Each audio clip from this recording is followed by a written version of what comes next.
sniegots sveiciens visiem auto entuziastiem. Nu ko, ir atnākusi ziema un es izdomāju paspīdzināt savu X-Drive, to pašu ar to zāles pļāvēju motoru. Tātad man interesē, vai viņš izbuksē, neizbuksē, vai ar to var iebraukt mežā un izbraukt arī ārā. Nu tātad, atradu nedaudz apledojušu ceļu, atslēdzu ESP un ieslēdzu auto sporta režīmā. Ko mēs redzam? Nebuksē riteņi, vismaz no labās puses nē.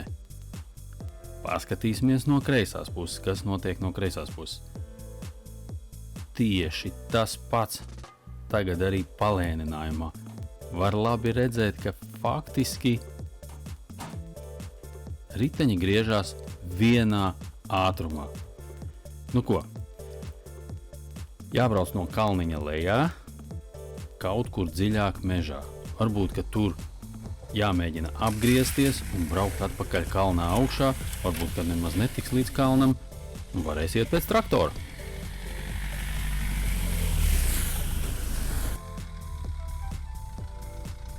Nu, arī šeit man nekas ekstrēms nesanāca.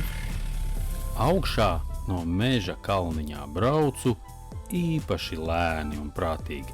Un pat apstājos uz brītiņu, domāju, varbūt tad. Nē, nekas tam līdzīgs nenotiek.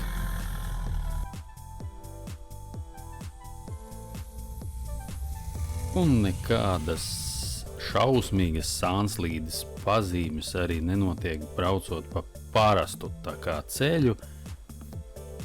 Nekas tāds nenotiek. Ja vēl ieslēdz ESP, vispār nekāda sānslīde.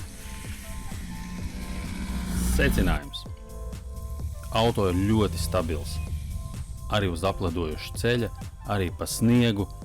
Faktiski, ja brauc adekvātā ātrumā, īsti no ceļa noskriet nevarēs.